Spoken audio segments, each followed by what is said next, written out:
julio habíamos empezado a hablar del tema de la autoridad, de los carismas en la comunidad. Llevamos ya como aproximadamente siete temas que hablaban de los carismas, y hoy precisamente quería hablar del carisma de dirigir o del de la comunidad.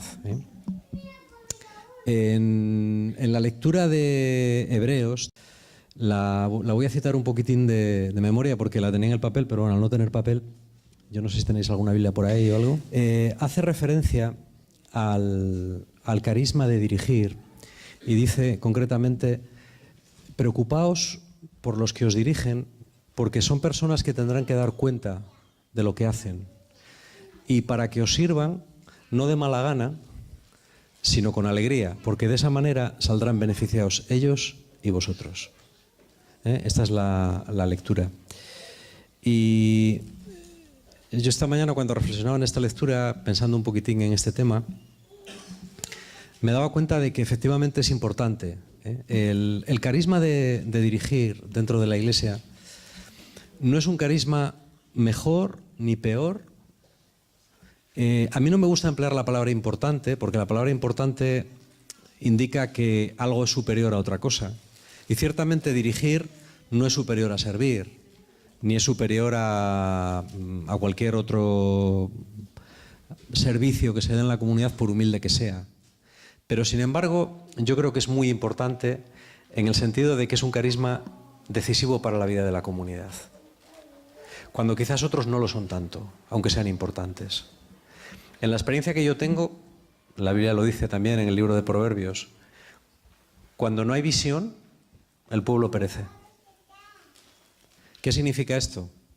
Bueno, pues significa que cuando no hay un carisma de dirección claro en la comunidad, en el pueblo cristiano, la comunidad cristiana no va bien. Y de eso tenemos ejemplos a lo largo de la historia. Tenemos muchos ejemplos de comunidades, tenemos ejemplos en la propia Iglesia y tenemos ejemplos en otros sitios en los cuales cuando no hay un carisma de dirección auténtico, pues el pueblo perece y se viene abajo, a veces dramáticamente, ¿vale? Bueno, es importante entender un poco lo que significa dirigir una comunidad, o dirigir la Iglesia, o dirigir lo que sea. Es importante tenerlo en cuenta porque si no sabemos cuáles son las características de un buen don de dirección, nunca podremos valorarlo. Yo voy a decir ahora, el próximo día podemos seguir, yo voy a decir una serie de cuestiones generales. Hoy voy a cortar un poco porque ya es algo tarde. Voy a dar simplemente una serie de principios generales. En la próxima ocasión, si Dios quiere, pues descenderemos más a cuestiones prácticas.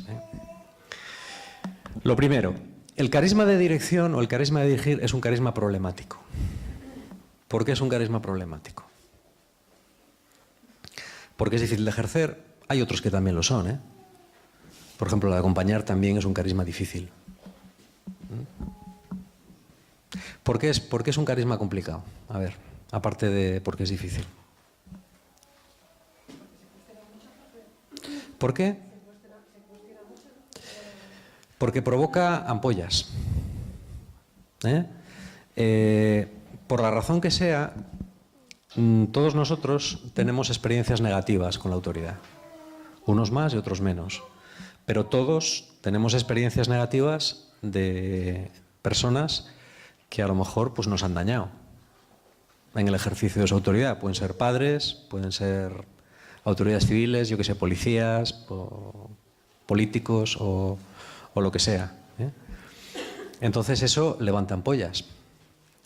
Mucha gente también piensa que la autoridad, en la medida en la que existe, limita mi propia libertad, ¿vale? Pero es importante tener en cuenta también otra cosa. En cualquier instancia humana o espiritual, sobre todo espiritual, si no hay una autoridad, el plan de Dios no se puede realizar, ¿vale? Da igual cómo esta autoridad sea. Es decir, por ejemplo, hay grupos que eligen democráticamente a sus autoridades. Me refiero a grupos cristianos. Por ejemplo, en las órdenes religiosas, al abad suelen elegirle democráticamente. En algunas órdenes es para toda la vida, en otras es por un periodo de 3 años, ¿vale? Los jesuitas, por ejemplo, ahora lo han cambiado. Los jesuitas, una vez que elegían al padre general, pues el padre general era padre general hasta que se moría, ¿vale? En la propia Iglesia, una vez que los cardenales eligen a un papa, el papa pues era papa hasta que moría, ¿eh? Hasta ahora. Hasta ahora ha habido 3 dimisiones de papas, pero recientemente solamente ha estado la de Benedicto XVI, ¿eh? Que renunció a ser papa por voluntad propia. Da igual cómo sea la autoridad. La autoridad tiene que existir y tiene que ser legítima. Cuando digo que tiene que ser legítima, quiero decir que o bien tiene que estar elegida democráticamente o tiene que ser designada. Por ejemplo, a un obispo no lo designa, no lo elige nadie. Es designado. ¿Por quién? Bueno, pues teóricamente por el Papa. En la práctica, pues por el nuncio, la conferencia episcopal, etcétera. No es elegido, pero es designado. Pero es una autoridad legítima. ¿Vale? Entonces, el primer punto importante que tenemos es que es importante que la autoridad sea legítima. Es decir, que quien ejerce la autoridad, sobre todo la autoridad espiritual, lo sea legítimamente. Como en todos los ministerios, luego tenemos un problema. Y es que no es lo mismo el carisma que la función. Por ejemplo, alguien puede ejercer una autoridad legítimamente, pero no tiene el carisma para ejercerla. Entonces, una de las cosas que es importante es prever mecanismos para que, bueno, pues pueda haber una equivocación al nombrar un sacerdote o un obispo. Puede haberla. Y nombrar una persona que a lo mejor tiene esa función porque ha sido legítimamente designado, pero luego pues no, se ve que no tiene carisma para dirigir, ¿no? para ordenar a otros, ¿eh? Pero eso es una cuestión que, bueno, yo siempre digo que en todas las comunidades y también en la Iglesia tenemos que encontrar mecanismos que hagan que cuando se comete un error en la designación de alguien sea posible enmendar ese error lo antes posible, ¿eh? Eso tanto en el carisma de autoridad como en cualquier otro. Lo que pasa es que en este se ve mucho. Si barres mal, carisma es, bueno, queda mal barrido.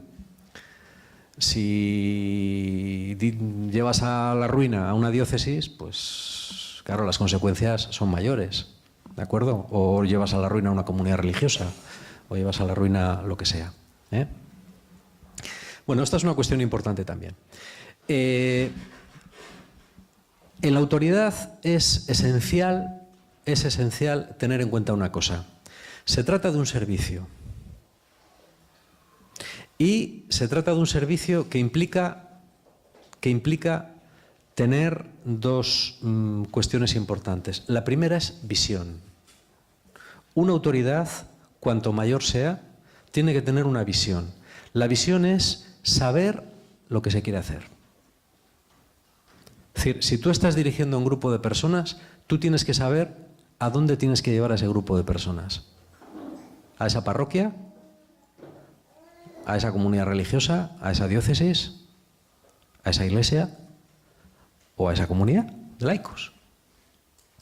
Si tú no sabes a dónde tienes que llevar a la gente, es decir, este sería el primer aspecto de la visión, tienes un problema. Vuelvo a repetir el versículo de Proverbios. El pueblo sin visión perece.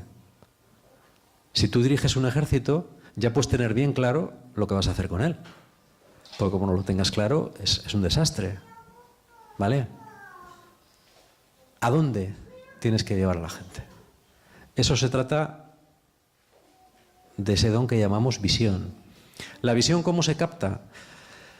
La visión yo creo que es un don sobrenatural que Dios da a algunas personas, pero que hay que buscarlo, ¿eh? Y que es dinámico, es decir, un dirigente nunca puedes esperar que tenga como una especie de linterna aquí en la cabeza que vea siempre lo que hay que hacer inmediatamente y de forma instantánea. Eso no es así. Muchas veces te pierdes, no sabes, pero lo que tienes que hacer es ponerte enseguida en contacto con Dios e intentar ver la visión o intentar hablar con quienes te pueden dar visión. Al final Dios nunca te encarga nada para lo que no estás preparado, o mejor dicho, nunca te da una misión sin darte los medios para cumplirla, ¿eh? Esta idea es muy importante. Esta idea es muy importante. Es decir, hay que tener una visión, hay que tener una visión. Y en segundo lugar, hay que tener una práctica de la autoridad. La autoridad no puede quedarse en la visión, tiene que descender a la tierra y tiene que ordenar cosas concretas. ¿Vale?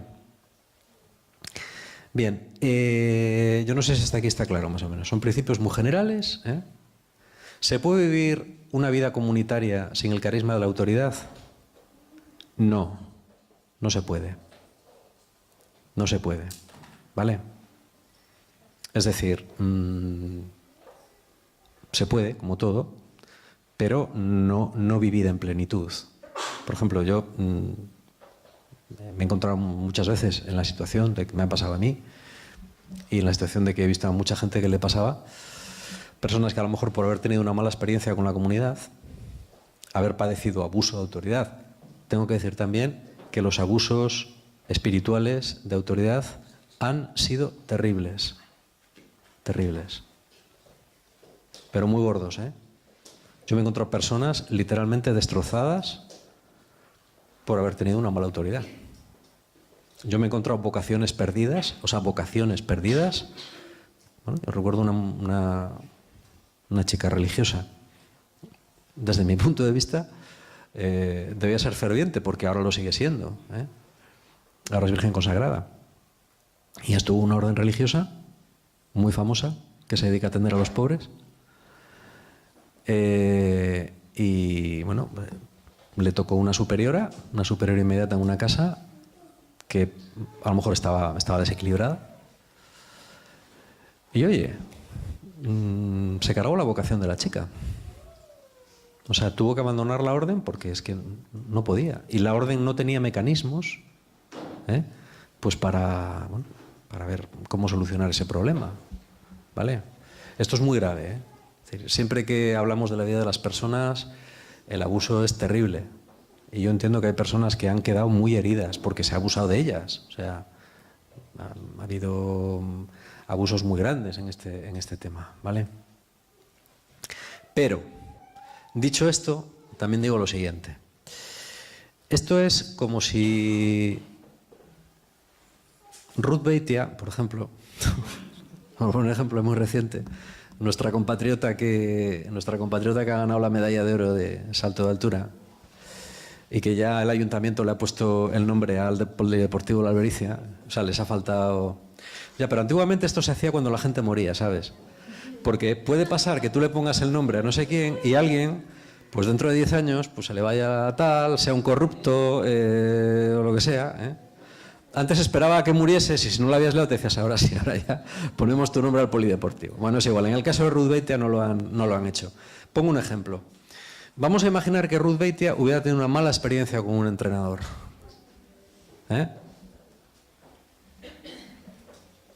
Vamos a imaginar que hubiera tenido un entrenador que hubiera querido propasarse con ella, por ejemplo. Y ella dice, uy, no, se acabó, rompo con este tío, no quiero volver a oír hablar de un entrenador en mi vida. Porque he quedado muy tocada en este aspecto, ¿no? ¿Quién sería la primera víctima de esa decisión? Ella. ¿Por qué? Porque finalmente un entrenador es necesario. Puede que hayas tenido mala suerte, pero vas a tener que buscar a alguien que realmente, pues, en quien puedas confiar y que realmente te ayude a conseguir los objetivos que te has planteado. Con la autoridad pasa lo mismo. Y digo esto porque yo he conocido gente, y de verdad, cuando os estoy hablando de gente, estoy pensando en personas con nombres y apellidos, que obviamente no voy a decir aquí, pero que existen y son reales. Gente que ha dicho, yo he tenido una mala experiencia con mi superiora, o con mi superior, o con mi párroco, yo no quiero volver a saber nada más, ni de comunidad, ni de parroquia, ni de nada. Yo creo que flaco favor te haces. ¿Por qué? Pues porque, yo qué sé, pues si un día has comido más de la cuenta y dices, pues ahora ya, como me ha sentado mal la comida, no vuelvo a comer nunca más. ¡Hala! Así ya no me empacho nunca más. Bueno, tendrás que comer bien, pero tienes que seguir comiendo, pues no te vas a morir. Esto es un poco parecido. Y son cosas como muy de andar por casa, pero son importantes, son importantes. Nunca nos escudemos en malas experiencias para privarnos de cosas que en el fondo nos hacen bien. Bueno, dicho sea de paso, en la autoridad también, con el tema de la autoridad, hay una serie de patologías. Una de ellas sería esta. He tenido una mala experiencia, esta mala experiencia fue injustificada y por consiguiente no quiero saber nada más. Pero hay otras. Por ejemplo, hay personas que intentan vivir una vida cristiana de flor en flor. Esto lo hemos dicho muchas veces. O sea, tú puedes buscar en la comunidad A, en la B, en la C, en la D, en la E, en la F, en la G, y al final no encuentras tu lugar en ninguna. O el dirigente de aquí no te gusta, el de allá tampoco te gusta, el de allá tampoco te gusta, el de allá tampoco te gusta. Al final, eso lo que está revelando es un problema en ti. Es lo que yo digo siempre. Si ningún grupo humano, ningún grupo cristiano es el tuyo, el problema no lo tienen los grupos cristianos, el problema le tienes tú. Es el ejemplo que hemos puesto 1000 veces de encontrar pareja.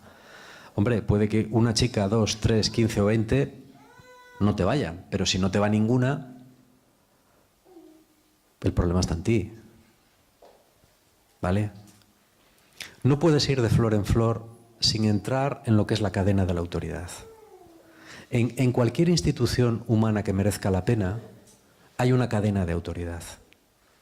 Y esa cadena de autoridad va de arriba abajo. Si tú no entras en ella, nunca podrás ejercer autoridad sobre nadie. Pongo un ejemplo. Si yo soy el dirigente de un grupo de música o de un grupo de lo que sea que está dentro de una comunidad y yo no me someto a la dirección de la comunidad, no puedo pedir que la gente que está en mi ministerio se someta a mí. ¿Por qué? Porque es una cadena. Y si rompes el eslabón de arriba, rompes todos los demás. ¿Vale? Si un sargento está en el ejército y dice, no, estoy hasta las narices de obedecer al teniente, así que me voy a marchar del ejército, me voy a mi barrio y voy a decir, soy sargento, obedecerme todos. Ya nadie le va a obedecer. ¿Por qué? Porque está fuera de la cadena. Los soldados obedecen al sargento en la medida en la que el sargento obedece al teniente, el teniente al capitán, el capitán al comandante, el comandante al coronel, el coronel al general, y así. ¿Vale? Son cosas de perogrullo, pero son muy importantes. No se puede romper esa cadena. Tú no puedes pedir tener autoridad espiritual si tú no estás sometido a autoridad espiritual. Esa es una patología. Y hay gente que tiene esa patología. Yo la patología, digamos, que más he visto y que más he visto perjudicar a gente es la de la desconfianza. Es decir, no me fío de nadie. Al final, cuando no te fías de nadie, cuando no eres capaz de someter tu voluntad a ninguna otra, el problema no es con los hombres, el problema es con Dios. Una persona que no se fía de ningún hermano, que no se fía de ninguna autoridad, que no se fía de ningún confesor, de ningún párroco, de nadie que tenga una autoridad legítimamente constituida, al final de quien no se fía es de Dios. O sea, yo es una cosa que tengo súper comprobada. Al final, de quien no te fías es de Dios. Pero claro, como decir que es que no me fío de Dios es muy fuerte, pues dices, no, es que mi superior es un psicópata, o es un tarao, eso no me entiende, no, mi tal, o mi cual. Esa es otra patología, ¿vale? Una tercera patología sería, que también es bastante frecuente, la obediencia de boquilla, pero no del corazón.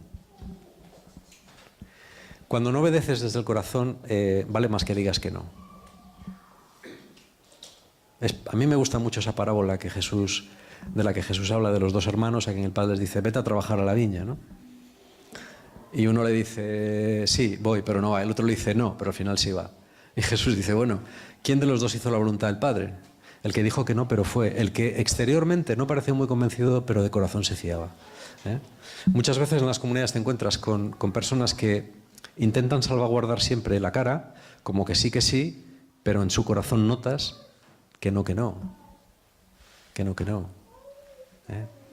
Y eso se nota.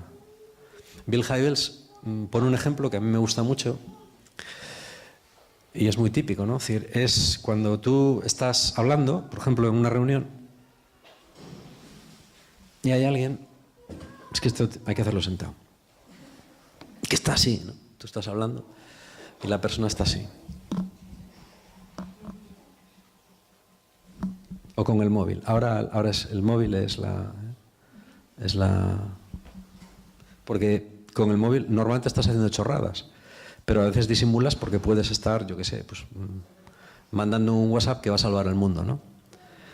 Pero bueno, Bill Hybels cuenta que estaba una vez él en una reunión con su equipo de trabajo y estaba uno de los miembros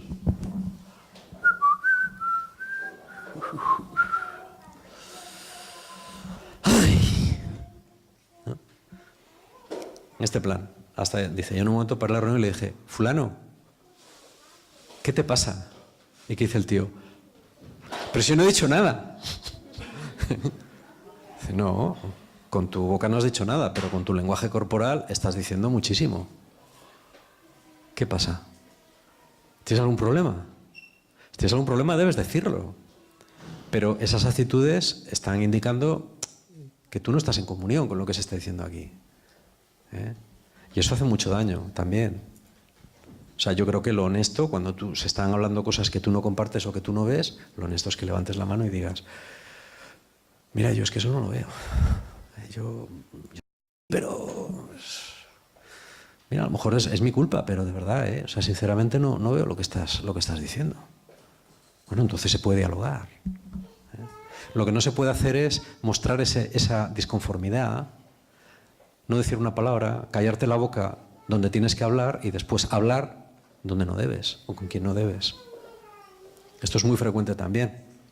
Yo, cuando tengo que hablar, me callo la boca, pero después voy por ahí.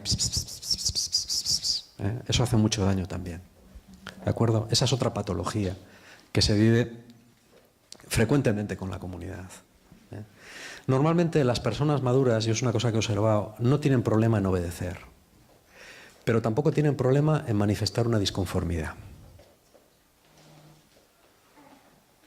Lo que nunca puedes pedir a nadie es que se calle. Puedes pedir a alguien que obedezca, pero no puedes pedirle que se calle. Todo el mundo tiene el derecho de expresar su opinión, cuando su opinión es honesta y cuando se expresa con respeto y con caridad. ¿Vale? Es decir, tú puedes mandarle a alguien algo, pero lo que no puedes decirle esto y a callar. No, eso no es así. Tú puedes decirle incluso, ¿cómo lo ves? La persona puede decirte, pues no lo veo, y bueno, la autoridad tiene el derecho a decirle, bueno, aún así, yo te pido que hagas un gesto de confianza y que hagas lo que te mando. Evidentemente hay situaciones, pues yo qué sé, pues si un teniente te manda a saltar una trinchera y tú estás diciendo, no lo veo, así que vamos a discutir de un rato. No, eso no, así no funciona. O si un entrenador manda a salir un futbolista del campo y le dice, no, espera, no quiero salir todavía, vamos a hablar primero tú y un rato a ver de por qué me quieres sacar ahora y meter a fulano que es más malo que yo, ¿no? Hay momentos en los que no se puede, pero normalmente siempre que se puede hay que dialogar. Nunca puedes pedir a nadie que se calle. Siempre tienes que escuchar. Pero después de escuchar, a lo mejor tienes que decir que hay que obedecer. Bueno, en una comunidad cristiana, ¿en qué aspectos hay que obedecer? A ver.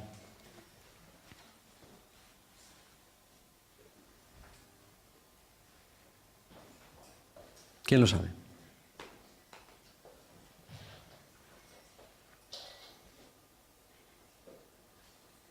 Por ejemplo, puedes decir, ay, Arantxa, este pelo te lo cortas, ¿eh? Ay, por Dios, ese pelo quita. Bueno, hay que obedecer en dos aspectos. Uno, en las cuestiones que tienen que ver claramente con la vida espiritual. 2, en cuestiones que todo el mundo ha acordado. Es decir, si tomamos la decisión de que todos vamos con ropa blanca a hacer unos compromisos, todos vamos con ropa blanca a hacer unos compromisos. Porque las decisiones de todos, tomadas legítimamente, todos tienen que respetarlas.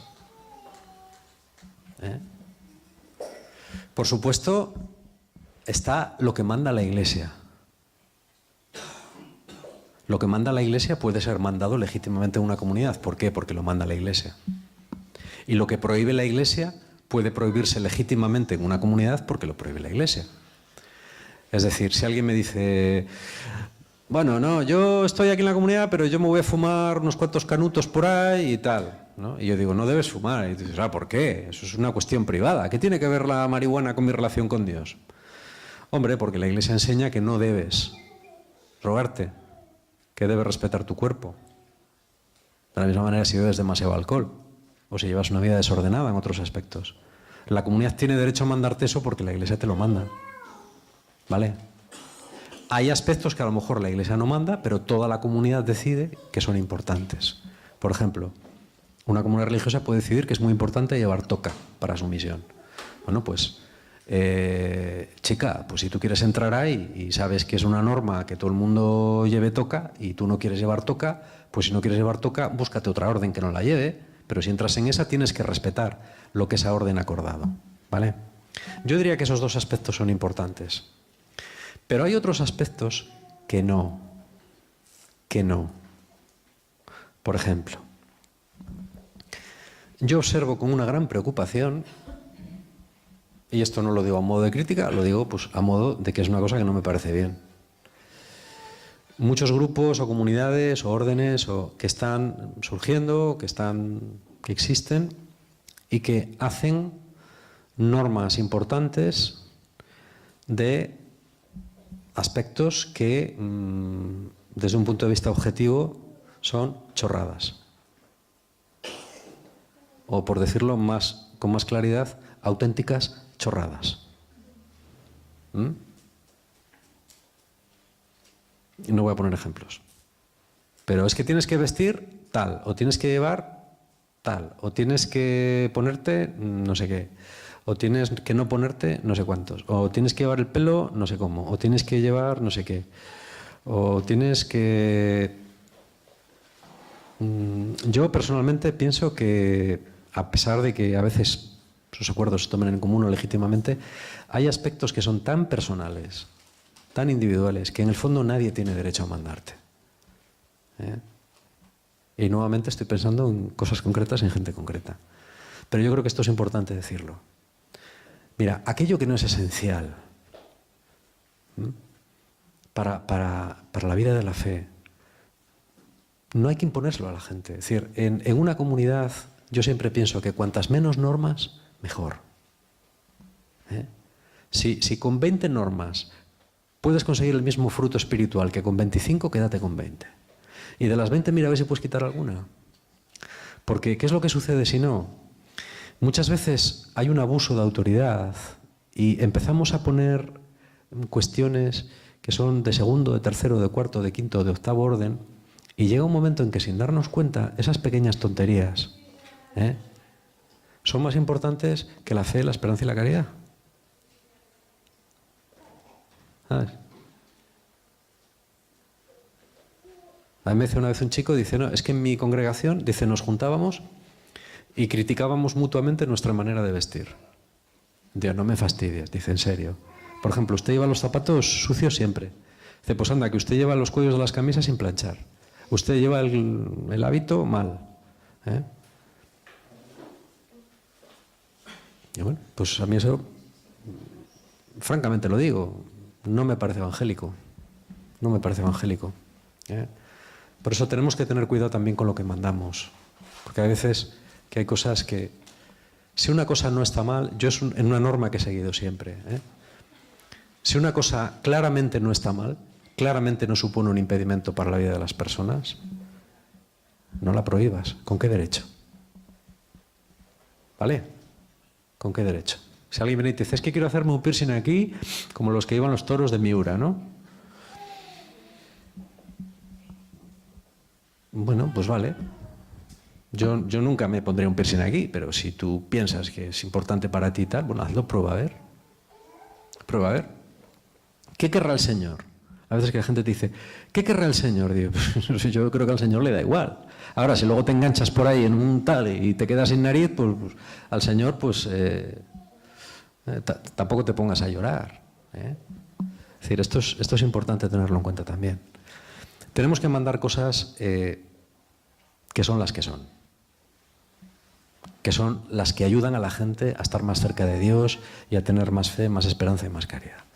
Las cosas que son indiferentes, yo creo que ninguna autoridad tiene derecho a mandarlas porque sí. Porque sí. Cuanto menos prohibamos, mejor. Cuantas menos normas pongamos, mejor. ¿Vale? Y así también se evitan muchas patologías.